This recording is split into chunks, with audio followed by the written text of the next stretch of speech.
भगवते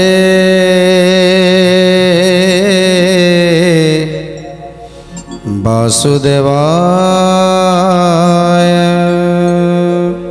जेतेबेले जरासंध षष्ठ बार पाई धाड़ी देइछि मथुरापुर को, मथुरापुर रे जेतेबेले पहुँची जाइछंती सेतेबेले मथुरापुर निवासी आज उग्रसेन समस्त चार मानकु कही द्वार को आबद्ध करिछंती। द्वार आबद्ध करि सारिबा परे प्रभु श्रीकृष्णकर परामर्श क्रमे समस्त सैन्य सामंत माने सज्जित होई समस्ते लुचि लुचि रहिछंती, जहाँकि समस्ते देखि पारुछंती अकलित सैन्य जरासंधकर। हेले जरासंधकर सैन्य सामंत माने केही भी देखि पारुनाती जे यादव माने कोठी अछंती। तेणु जी भी कहीं चेष्टा करुछि कबाट भांगी भीतर को पशिबा पाई, तेणु से निहत हो जाउछि, से निहत हो जाउछि। असंख्य बाण जाई विद्ध करुछि तार वक्ष रे। तेणु केही भी आसी पारु नाहांती, से कबाट निकट को केही आसी पारु नाहांती। सेतेबेले प्रभु मायाधर माया करिछंती। ए कथा जेतेबेले दूत जाई जणै दउछंती, हे जरासंध तुमर सैन्य बल माने केही भी पशि पारु नाहांती से मथुरा कटक भितरे, कहीं समस्त सैन्य सामंत माने घेरी रहिछंती, समस्त सैन्य सामंत माने घेरी रहिछंती, सेइथिपाई केही भी पशि पारु नाहांती भितरे। से कृष्ण बलराम को विनाश करिबु, हेले गोटी गोटी करी समस्त सैन्य माने हमर विनाश हो जाउछंती। ये यादव माने लुचि रही आमको निक्षेप करुछंती, अस्त्र निक्षेप करुछंती। सेतेबेले जरासंध क्रोधरे प्रज्वलित हो गला।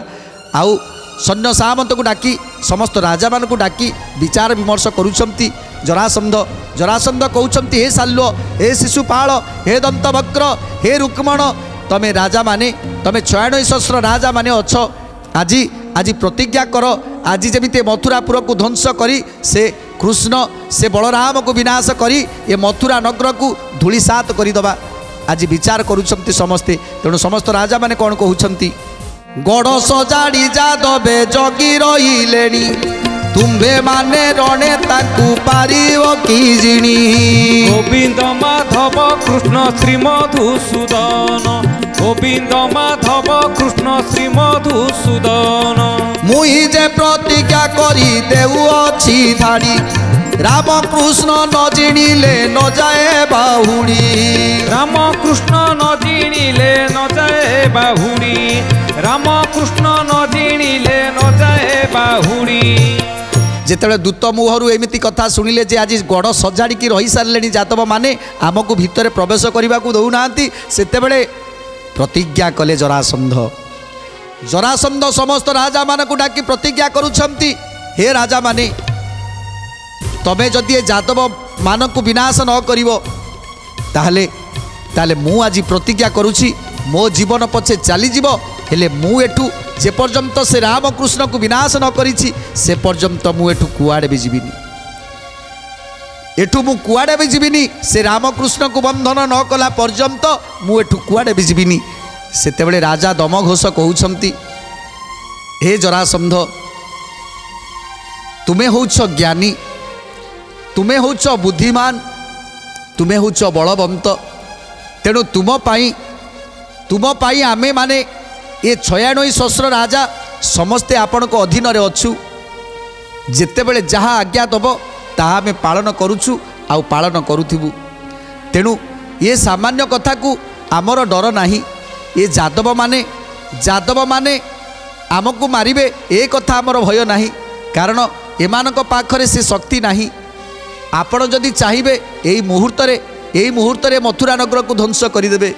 तेणु से पाई आमर डर नाही, से पाई आमर भय नाही। तुमे जे पर्यंत अछ से पर्यंत आमर काहाकू भय नाही। आउ कोन कहउछंती, यादव मात्र के तोते करिवे से किस, अल्प कथा को किंबा करी रहु रोष। गोविंद माधव कृष्ण श्री मधुसूदन, गोविंद माधव कृष्ण श्री मधुसूदन। ଏ କ୍ଷଣି ମଥୁରାପୁର ଭାଙ୍ଗି ଧ୍ୱସ୍ତ କରି ଯାଦବଙ୍କୁ ଆଣି ଦେବା ଜୀବନ୍ତରେ ଧରି ଯାଦବକୁ ଆଣି ଦେବା ଜୀବନ୍ତରେ ଧରି ଯାଦବଙ୍କୁ ଆଣି ଦେବା ଜୀବନ୍ତରେ ଧରି ଏଥକୁ ଯେ ମନି ଭ୍ରାନ୍ତି ନ କର ତୁ କିଛି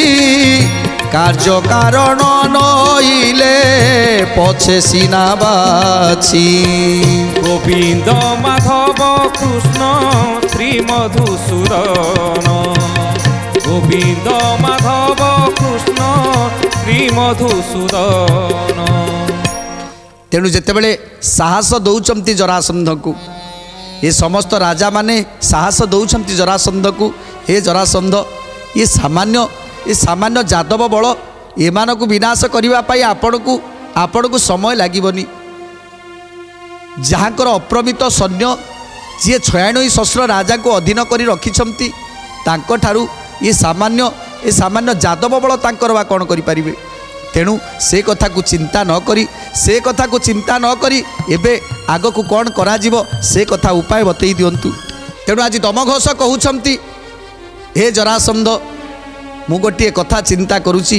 ଆମର ଯେତେ ସୈନ୍ୟ ସାମନ୍ତ ରହିଲେ ସମସ୍ତଙ୍କୁ କହିଦିଅ 4 ଭାଗରେ ବିଭକ୍ତ ହେଇଯିବେ। ପୂର୍ବ ଦ୍ୱାରରେ କିଛି ସୈନ୍ୟ ସାମନ୍ତକୁ ଜଗେଇ ଦେବା, ପଶ୍ଚିମ ଦ୍ୱାରରେ କିଛି ସୈନ୍ୟ ସାମନ୍ତକୁ ଜଗେଇ ଦେବା, ଉତ୍ତର ଦକ୍ଷିଣ ଦ୍ୱାରରେ ସୈନ୍ୟ ସାମନ୍ତକୁ ଜଗେଇ ଦେବା। ତାପରେ ଦେଖିବା ଏ ଯାଦବ ମାନେ କୁଆଡ଼େ ଯିବେ। ଏ ଯାଦବ ମାନେ ନିଶ୍ଚିତ ବିନାଶ ଲଭିବେ, ନିଶ୍ଚିତ ମୃତ୍ୟୁ ମୁଖରେ ପଡ଼ିବେ। ତେଣୁ ଯେତେବେଳେ 4 ଭାଗରେ ବିଭକ୍ତ ହେବା କଥା ଶୁଣିଦେଲେ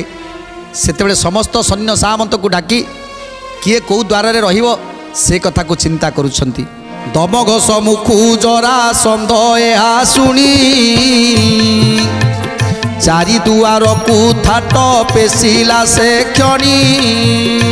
ଗୋବିନ୍ଦ ମାଧବ କୃଷ୍ଣ ଶ୍ରୀ ମଧୁସୂଦନ ଗୋବିନ୍ଦ ମାଧବ କୃଷ୍ଣ ଶ୍ରୀ ମଧୁସୂଦନ ଦମଘୋଷକୁ ଚାହିଁନ ବୋଲେ ନୃପ ସାଇଁ ଦକ୍ଷିଣ ଗଡ଼ ଦୁଆରେ ଲାଗ ତୁମ୍ଭେ ଯାଇ ଗୋବିନ୍ଦ ମାଧବ କୃଷ୍ଣ ଶ୍ରୀ ମଧୁସୂଦନ ଗୋବିନ୍ଦ ମାଧବ କୃଷ୍ଣ ଶ୍ରୀ ମଧୁସୂଦନ 24 ସହସ୍ର ନୃପଙ୍ଗ ବଳ ସୈନୀ ସହଦେବ କୁମରକୁ ସଙ୍ଗେ ଥିବ ଘେନି ସହଦେବ କୁମରକୁ ସଙ୍ଗେ ଥିବ ଘେନି ସହଦେବ କୁମରକୁ ସଙ୍ଗେ ଥିବ ଘେନି। ତେଣୁ ଆଜି 24 ସହସ୍ର ସୈନ୍ୟ ଗୋଟିଏ ଜାଗାରେ ରଖି ଗୋଟିଏ ଦ୍ୱାରରେ ସ୍ଥାପି 4 ଦିଗକୁ କିଏ କେଉଁଠି ରହିବ ସମସ୍ତଙ୍କୁ ଆଜି ଦେଇ ଦେଉଛନ୍ତି ଦ୍ୱାର। ପୁଣି ଆଜ୍ଞା ଦେଲା ରାଜା ରୁକ୍ମଣକୁ ଚାହିଁ ପୂର୍ବ ଦୁଆରେ ସଂଗ୍ରାମ କର ତୁମ୍ଭେ ଯାଇ ପୂର୍ବ ଦୁଆରେ ସଂଗ୍ରାମ କର ତୁମ୍ଭେ ଯାଇ ପୂର୍ବ ଦୁଆରେ ସଂଗ୍ରାମ କର ତୁମ୍ଭେ ଯାଇ 24 ସହସ୍ର ନୃପ ଥିବ ତୁମ ସଙ୍ଗେ ଚତୁରଙ୍ଗ ସେନା ଘେନି ପସରଣ ରଙ୍ଗେ ଚତୁରଙ୍ଗ ସେନା ଘେନି ପସରଣ ରଙ୍ଗେ ଚତୁରଙ୍ଗ ସେନା ଘେନି ପସରଣ ରଙ୍ଗେ। ତେଣୁ ପୂର୍ବ ଦିଗକୁ ଦେଇଦେଲେ ରୁକ୍ମଣ କୁମରକୁ। ରୁକ୍ମଣକୁ କହିଲେ ହେ ରୁକ୍ମଣ ତମେ କେବଳ ପୂର୍ବ ଦ୍ୱାରରେ ଜଗିବ, ପୂର୍ବ ଦ୍ୱାରରେ ଯେ କେହି ଥିବ ତାକୁ ତୁମେ ବିନାଶ କରିବ। ତେଣୁ ପୂର୍ବ ଦିଗରେ ସୈନ୍ୟ ସାମନ୍ତକୁ ନେଇ ଆଜି ଜଗି ରହିଛନ୍ତି ରୁକ୍ମଣ।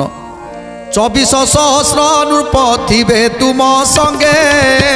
ଚତୁରଙ୍ଗ ସେନା ଘେନି ପସରଣ ରଙ୍ଗେ ଗୋବିନ୍ଦ ମାଧବ କୃଷ୍ଣ ଶ୍ରୀ ମଧୁସୂଦନ ଗୋବିନ୍ଦ ମାଧବ କୃଷ୍ଣ ଶ୍ରୀ ମଧୁସୂଦନ ସଂଗ୍ରାମେଶ କଥା ତୁମ୍ଭେ ଅଟ ମହାରଥୀ ନିମିଷକେ ଜାଣିପାର ଚରାଚର ପୃଥି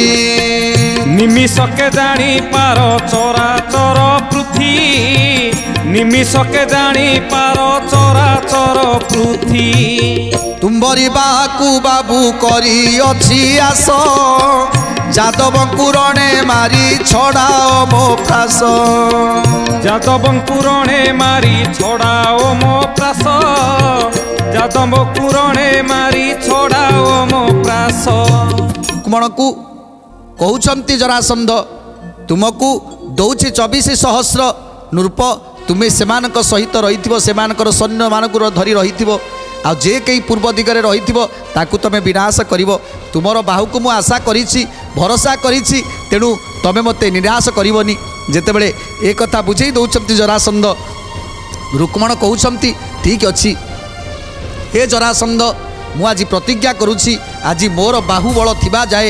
ଏ ପୂର୍ବ ଦିଗରେ ଯେ କେହି ଥିବ ମୁଁ ତାକୁ ବିନାଶ କରିବି ମୁଁ ତାକୁ ନିଶ୍ଚୟ ବିନାଶ କରିବି ହେ ଜରାସନ୍ଧ ମୋର ବାହୁବଳ ଉପରେ ତୁମର ବିଶ୍ୱାସ ରହିବା ଦରକାର ମୋ ବାହୁବଳ ଉପରେ ବିଶ୍ୱାସ ରଖ ମୁଁ ନିଶ୍ଚିତ କହୁଛି ଯେ କେହି ପୂର୍ବ ଦିଗରେ ଥିବେ ସମସ୍ତଙ୍କୁ ମୁଁ ବିନାଶ କରିବି ଏ ଯାଦବମାନଙ୍କୁ ମୁଁ ଧ୍ୱଂସ କରିବି ନିଶ୍ଚିତ ଏ ଯାଦବମାନଙ୍କୁ ମୁଁ ଧ୍ୱଂସ କରିବି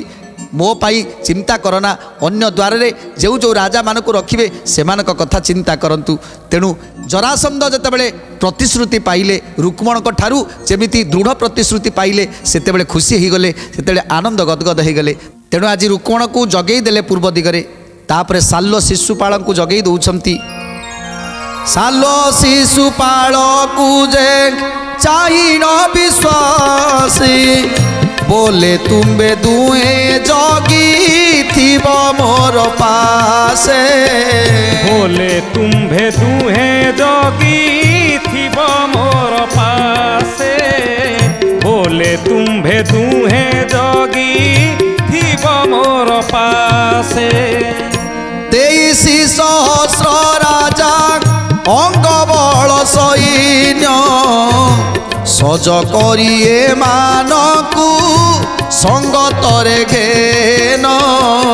सज करिए मानकु संगतरे घेन सज करिए मानकु संगतरे घेन उत्तर द्वार आवरी संग्राम करिबा যাদবଙ୍କୁ ଜିଣି ରାମ କୃଷ୍ଣକୁ ମାରିବା ଯାଦବଙ୍କୁ ଜିଣି ରାମ କୃଷ୍ଣଙ୍କୁ ମାରିବା ଯାଦବଙ୍କୁ ଜିଣି ରାମ କୃଷ୍ଣଙ୍କୁ ମାରିବା ଆଜି ଜରାସନ୍ଧ ସାଲ୍ୱ ଶିଶୁପାଳଙ୍କୁ ଡାକି କହୁଛନ୍ତି ହେ ସାଲ୍ୱ ହେ ଶିଶୁପାଳ ତୁମେମାନେ ମୋ ସହିତ ରହିବ ଆଉ ଏ ଉତ୍ତର ଦିଗରେ ଆମେ ରହିବା 23 କ୍ଷୌଣୀ ବଳ ସୈନ୍ୟ ଆମ ସହିତ ରହିବେ ଆଉ ଏ ଉତ୍ତର ଦିଗରେ ଯେ କେହି ବି ଥିବ ତାକୁ ଆମେ ବିନାଶ କରିବା ଆଉ ଏ ଯାଦବ ବଂଶକୁ ଧ୍ୱଂସ କରି ଏ ଯାଦବ ବଂଶକୁ ଧ୍ୱଂସ କରି ସେ ରାମକୃଷ୍ଣ ଦୁଇ ଜଣକୁ ବାନ୍ଧିକି ନେଇକି ଯିବା ସାଲ୍ୱ ଶିଶୁପାଳଙ୍କୁ ଯେତେବେଳେ କହୁଛନ୍ତି ସେତେବେଳେ ସାଲ୍ୱ ଶିଶୁପାଳ କହୁଛନ୍ତି ହେ ମହାରାଜ ଆପଣଙ୍କର ଅଧୀନ ଆମେ ଆପଣଙ୍କର ଭୃତ୍ୟ ଆମେ ତେଣୁ ଆପଣ ଯାହା କହିବେ ତାହା ହିଁ ଆମେ ଆମର ଶିରୋଧାର୍ଯ୍ୟ ଆପଣଙ୍କ କଥାକୁ କିଏ ବା ଅନ୍ୟଥା କରିବ କାରଣ ଆପଣ ହେଉଛନ୍ତି ବୀରଙ୍କ ଉପରେ ବୀର ଆପଣ ହେଉଛନ୍ତି ଯୋଦ୍ଧାଙ୍କ ଉପରେ ଯୋଦ୍ଧା ଆପଣ ଜ୍ଞାନୀଙ୍କ ଉପରେ ଜ୍ଞାନୀ ଆପଣ ବିଦ୍ୟାବନ୍ତଙ୍କ ଉପରେ ବିଦ୍ୟାବନ୍ତ ଆପଣ ହେଉଛନ୍ତି ଏ ସଚରାଚର ପୃଥିବୀର ନାୟକ ଏ ତିନି ଭୁବନକୁ ଜୟ କରିବାର ଶକ୍ତି ଯାହାଙ୍କର ଅଛି ଯେ 96,000 ରାଜାଙ୍କୁ ନିଜ ଅଧୀନରେ କରିଛି ତାଙ୍କର କଥାକୁ ଅନ୍ୟଥା କେମିତି କରିପାରିବା କେମିତି ତାଙ୍କ କଥାକୁ ଅନ୍ୟଥା କରିପାରିବା ତେଣୁ ସାଲ୍ୱ ଶିଶୁପାଳ କହୁଛନ୍ତି ହେ ରାଜା ଜରାସନ୍ଧ ଆମେ ଆପଣଙ୍କ ପାଖେ ପାଖେ ରହିଥିବୁ ଆମେ ଆପଣଙ୍କର ପାଖେ ପାଖେ ରହିଥିବୁ ଆଉ ମୁଁ କଥା ଦେଉଛି ସାଲ୍ୱ ଶିଶୁପାଳ କହୁଛନ୍ତି ଆମେ କଥା ଦେଉଛୁ ଆପଣ ଜମା ବି ଚିନ୍ତା କରନ୍ତୁନି ନିଶ୍ଚିତ ସେ ଯାଦବମାନଙ୍କୁ ବିନାଶ କରି ସେ କୃଷ୍ଣ ବଳରାମକୁ ବନ୍ଧନ କରିବା ନିଶ୍ଚିତ ସେ କୃଷ୍ଣ ବଳରାମକୁ ବନ୍ଧନ କରିବା ତେଣୁ ଆଜି ସାଲ୍ୱ ଶିଶୁପାଳ କହୁଛନ୍ତି ନିଶ୍ଚିତ ମୁଁ ଆପଣଙ୍କୁ କଥା ଦେଉଛି ଆମେ ଆପଣଙ୍କୁ କଥା ଦେଉଛୁ ସେ ଯାଦବ ବଂଶକୁ ବିନାଶ କରି ଆପଣଙ୍କର ଧ୍ୱଜାକୁ ନିଶ୍ଚିତ ଆମେ ଉଡ଼େଇବୁ ଶୁଣ ଏ ପରୀକ୍ଷ ରାଜା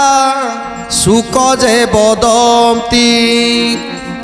ଏ ସନକ ଆଜ୍ଞା ଦେଇ ମଗଧ ନୃପତି ଏ ସନକ ଆଜ୍ଞା ଦେଇ ମଗଧ ନୃପତି ଏ ସନକ ଆଜ୍ଞା ଦେଇ ମଗଧ ନୃପତି ଆପଣାର ଅଙ୍ଗ ବଳ 1300 କ୍ଷଉଣୀ 2300 ସହସ୍ର ନୃପ ସଙ୍ଗତରେ ଘେନି 2300 ସହସ୍ର ନୃପ ସଙ୍ଗତରେ ଘେନି 2300 ସହସ୍ର ନୃପ ସଙ୍ଗତରେ ଘେନି ଅନେକ ପ୍ରତିଜ୍ଞା କରି ଧାମନ୍ତି ସେ ବୀରେ ସମ୍ଭାରେ ଲାଗିଲେ ଯାଇ ଉତ୍ତର ଦୁଆରେ ସମ୍ଭାରେ ଲାଗିଲେ ଯାଇ ଉତ୍ତର ଦୁଆରେ ସମ୍ଭାରେ ଲାଗିଲେ ଯାଇ ଉତ୍ତର ଦୁଆରେ ଯେତେବେଳେ ସାଲ୍ୱ ଶିଶୁପାଳଙ୍କ ସହିତ ଜରାସନ୍ଧ ବୀର ଆଗେ ଆଗେ ଯାଉଛନ୍ତି ଯେତେବେଳେ ଜରାସନ୍ଧ ବୀର ଆଗେ ଆଗେ ଚାଲିଗଲେ ସେତେବେଳେ ସମସ୍ତ ସୈନ୍ୟ ସାମନ୍ତ ମାନେ ସଜାଗ ହୋଇଗଲେ ଆଉ ସମସ୍ତେ ସୈନ୍ୟ ସାମନ୍ତ ମାନଙ୍କୁ ଯେଉଁଠି ଯେଉଁଠି ଜଗିବା ପାଇଁ ଯେଉଁ ରାଜାମାନଙ୍କୁ ଯେଉଁଠି ରହିବା ପାଇଁ ନିର୍ଦ୍ଦେଶ ଦେଇଥିଲେ ଆଜି ସମସ୍ତେ ସେହି ଜାଗାମାନଙ୍କୁ ଆବରି ଗଲେ ସମସ୍ତେ ସେ ଜାଗାରେ ନିଜ ନିଜ ସ୍ଥାନକୁ ରଖି ଆବରି ଯାଇଛନ୍ତି ଏବଂ ତିନିଟା ଭୂଷଣ୍ଡା ମାରି କେମିତି ସେ କବାଟକୁ ଭାଙ୍ଗିବେ ଏବଂ ମଥୁରା ନଗର ଭିତରେ ପ୍ରବେଶ କରିବେ ସେ କଥା ଚିନ୍ତା କରୁଛନ୍ତି ରାଜା ଗମନ ଦେଖି ସକଳ ସଇନି ଆଗରେ ଧାଇଣ କଲେ ରେ କାର ଧ୍ୱନି ଗୋବିନ୍ଦ ମାଧବ କୃଷ୍ଣ ଶ୍ରୀମଧୁସୂଦନ ଗୋବିନ୍ଦ ମାଧବ କୃଷ୍ଣ ଶ୍ରୀମଧୁସୂଦନ ଯେ ଯାର କଣ୍ଟା ମୂଳେ ଲାଗିଲେ କଯାଇ ଯେ ଯା ଅନୁରୂପେ ଅସ୍ତ୍ର ଶସ୍ତ୍ର ଯେ ହলাই ଗୋବିନ୍ଦ ମାଧବ କୃଷ୍ଣ ଶ୍ରୀମଧୁସୂଦନ ଗୋବିନ୍ଦ ମାଧବ କୃଷ୍ଣ ଶ୍ରୀମଧୁସୂଦନ ଶିରଙ୍ଗ ସ୍ଥାନ ଲୁହା ଟୋପରେ ସେ କାତି ଅକାଟ ପୁଟ ସେନା ପହରି ଅଛନ୍ତି ଗୋବିନ୍ଦ ମାଧବ କୃଷ୍ଣ ଶ୍ରୀମଧୁସୂଦନ ଗୋବିନ୍ଦ ମାଧବ କୃଷ୍ଣ ଶ୍ରୀମଧୁସୂଦନ ବେଢ଼ିଲେ ସକଳ ନୃପେ ଗଡ଼ ଚାରି ଦ୍ୱାରେ ପିମ୍ପୁଡ଼ି ପରାୟ ସୈନ୍ୟ ଧାଡ଼ି ନିରନ୍ତରେ ଗୋବିନ୍ଦ ମାଧବ କୃଷ୍ଣ ଶ୍ରୀମଧୁସୂଦନ ଗୋବିନ୍ଦ ମାଧବ କୃଷ୍ଣ ଶ୍ରୀମଧୁସୂଦନ ତେଣୁ ଆଜି ଯେତେବେଳେ ସମସ୍ତ ସୈନ୍ୟ ସାମନ୍ତ ମାନେ ଚାରିପଟରେ ଘେରିଗଲେ ସମସ୍ତେ ପ୍ରତିଜ୍ଞା କରିଛନ୍ତି ଆଜି ସେ ଯାଦବ ବଳକୁ ବିନାଶ କରିବେ ତେଣୁ ସମସ୍ତେ ଯେଝା ଯେଝା ଅସ୍ତ୍ରଶସ୍ତ୍ର ଧରି ଆଜି ଆଜି ଅପେକ୍ଷା କରି ରହିଛନ୍ତି କେମିତି କବାଟ ଭାଙ୍ଗି ଭିତରକୁ ପଶିବେ ଆଉ ସେ ଯାଦବମାନଙ୍କୁ ବିନାଶ କରିବେ ଆଜି ଯେତେବେଳେ ସମସ୍ତ ସୈନ୍ୟ ସାମନ୍ତ ମାନେ ଚାରିପଟେ ଘେରି ଯାଇଛନ୍ତି ଏ ମଥୁରା ନଗରର ଚାରିପଟେ ବାହାର ଚାରିପଟରେ ଘେରି ଯାଇଛନ୍ତି ଆଜି ଜରାସନ୍ଧଙ୍କର ସୈନ୍ୟ ସାମନ୍ତ ମାନେ ଆଉ ଭିତର ପଟେ ଯାଦବଙ୍କର ସୈନ୍ୟ ସାମନ୍ତ ମାନେ ଯେମିତି ଲାଗୁଛି ଯେମିତି ପିମ୍ପୁଡ଼ିର ମନ୍ଦା ଚାରିଆଡ଼େ ଘୋଟି ଯାଇଥାଏ ସେମିତି ଆଜି ସୈନ୍ୟ ସାମନ୍ତ ସେମିତି ପିମ୍ପୁଡ଼ିର ମନ୍ଦା ଭଳି ଦେଖାଯାଉଛନ୍ତି ଉପରକୁ ଲକ୍ଷ୍ୟ କଲେ ଉପରୁ ଲକ୍ଷ୍ୟ କଲେ ଯେମିତି ପିମ୍ପୁଡ଼ିର ମନ୍ଦା ଚାରିପଟେ ଘୋଟି ଯାଇଛନ୍ତି ତ୍ରେତୟା ଯୁଗରେ ଯେତେବେଳେ କପିବଳ ମାନେ ରାବଣର ଲଙ୍କା ପୁରୀକୁ ଘେରି ଯାଇଥିଲେ ଚାରିପଟେ ଘେରି ଯାଇଥିଲେ ସେତେବେଳେ ସେମିତି ଆଜି ସେମିତି ଘେରି ଯାଇଛନ୍ତି ଚାରିପଟେ ଆଜି ଚାରିପଟେ ଘେରି ଯାଇଛନ୍ତି ये जरासंधंकर सैन्य सामंत माने त्रेता जुगे जेने दशरथ सुत बेनी लंका गड़ बेड़ी तिले रक्षक पिघेनी गोविंद माधव कृष्ण श्रीमधुसूदन गोविंद माधव कृष्ण श्रीमधुसूदन देश ने दिशिले तई जरासंध हाट स्वर्गे थाई देवगण पाइले उचाट गोविंद माधव মাধব কৃষ্ণ শ্রীমধুসূদন গোবিন্দ মাধব কৃষ্ণ শ্রীমধুসূদন এক মুখ হই সৈন্য পড়িলে কথাই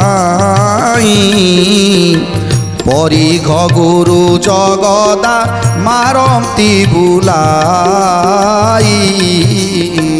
গোবিন্দ মাধব কৃষ্ণ শ্রীমধুসূদন গোবিন্দ মাধব কৃষ্ণ শ্রীমধুসূদন আজি সমস্ত সৈন্য সামন্ত সিনা এ কবাটকু ফিটেইলে ভিতরকু গজিবে কিন্তু কিন্তু অଦୃଶ୍ୟରେ ଯେଉଁ ଶକ୍ତି ଆସୁଛି ଅଦୃଶ୍ୟରେ ଯେଉଁ ବାଣ ଆସୁଛି ସେ ବାଣ ଦ୍ୱାରା ଆଜି ସମସ୍ତେ ନିହତ ହେଇଯାଉଛନ୍ତି। ଏମାନେ କୁନ୍ତ ଭୂଷଣ୍ଡ ବୁଲେଇ ବୁଲେଇ ଯେତେବେଳେ ମାରି ଦେଉଛନ୍ତି ସେ ମଥୁରା ଭିତରେ ସିନା ପ୍ରବେଶ କରୁଛି ମଥୁରା ନଗର ଭିତରେ ସେ ଅସ୍ତ୍ରଶସ୍ତ୍ର ପଡ଼ୁଛି ହେଲେ କାହା ଦେହରେ ବାଜୁନି କାହିଁକିନା ଆଜି ଉପରେ ରହି ଲୁଚି ସେଠି ଯୁଦ୍ଧ କରୁଛନ୍ତି ଯାଦବମାନେ ଉପରେ ରହି ଯାଦବମାନେ ଯୁଦ୍ଧ କରୁଛନ୍ତି ଯାହାକି ୟାଙ୍କୁ ଦୃଶ୍ୟମାନ ହେଉନି। ଆଜି ଜରାସନ୍ଧର ସୈନ୍ୟବଳକୁ ଦୃଶ୍ୟମାନ ହେଉନି। ସେଇଥିରେ ଆଜି ଜରାସନ୍ଧର ସୈନ୍ୟବଳମାନେ ଯେତେବେଳେ କୁନ୍ତ ଭୂଷଣ୍ଡ ମାରୁଛନ୍ତି ସେତେବେଳେ କାହା ଦେହରେ ଭେଦ କରୁନି କାହା ଦେହରେ ଭେଦ କରୁନି। 10 20 5 7 ଲକ୍ଷ କୋଟି ଏକା ବେଳ କରେ ସୈନ୍ୟ ପଡୁଛନ୍ତି ଲୋଟି ଗୋବିନ୍ଦ ମାଧବ କୃଷ୍ଣ ଶ୍ରୀମଧୁସୂଦନ ଗୋବିନ୍ଦ ମାଧବ କୃଷ୍ଣ ଶ୍ରୀମଧୁସୂଦନ ଯେତେବେଳେ ସମସ୍ତ ଜରାସନ୍ଧର ସୈନ୍ୟବଳ ମାନେ ଯେତେବେଳେ ତୀର ବିଦ୍ଧ କରୁଛନ୍ତି ଶର ବିଦ୍ଧ କରୁଛନ୍ତି ସେତେବେଳେ ଅଦୃଶ୍ୟରେ ରହି ଯାଦବ ମାନେ ଯେଉଁ ଶର ବିଦ୍ଧ କରୁଛନ୍ତି ସେଥିରେ ଏକାଥରକରେ 20 ଶତ ସୈନ୍ୟମାନେ ଆହତ ହେଇଯାଉଛନ୍ତି। ଆଉ ସେଠି ଧରାଶାୟୀ ହେଇଯାଉଛନ୍ତି। ମଢ଼ା ଉପରେ ମଢ଼ା ପଡ଼ିଯାଉଛି ଗଦା ଗଦା ହେଇ ମଢ଼ା ପଡ଼ୁଛି। ଏ କଥାକୁ ଦେଖି ଆଜି ଜରାସନ୍ଧ ଭୟଭୀତ ହେଇଯାଉଛନ୍ତି। ସମସ୍ତ ରାଜାମାନେ ଭୟଭୀତ ହେଇଯାଉଛନ୍ତି କାରଣ ମଥୁରା ନଗର ଭିତରକୁ ପ୍ରବେଶ କରିପାରୁନାହାନ୍ତି। ତାପରେ କ'ଣ ହେଲା ସୁନ୍ଦର କଥା ଜାଣିବା ପରବର୍ତ୍ତୀ ଅଧ୍ୟାୟରେ। ଆଜି ତ ସମୟ ଇସାରା ଦେଲାଣି ତେଣୁ ବାଣୀକି ବିରାମ ଦେବା ଟିକେ ପ୍ରଭୁଙ୍କର ନାମ ସଂକୀର୍ତ୍ତନ କରି ଆଜିର କାର୍ଯ୍ୟକ୍ରମକୁ ସମାପ୍ତ କରିବା। ଜୟ ଜୟ ରାଧେ ଗୋବିନ୍ଦ ହରି ବୋଲ ଜୟ ଜୟ ରାଧେ ଗୋବିନ୍ଦ ହରି ବୋଲ जय जय राधे गोविंद हरि बोल जय जय राधे गोविंद हरि बोल जय जय राधे गोविंद हरि बोल जय जय राधे गोविंद हरि बोल जय जय राधे गोविंद हरि बोल जय जय राधे गोविंद हरि बोल।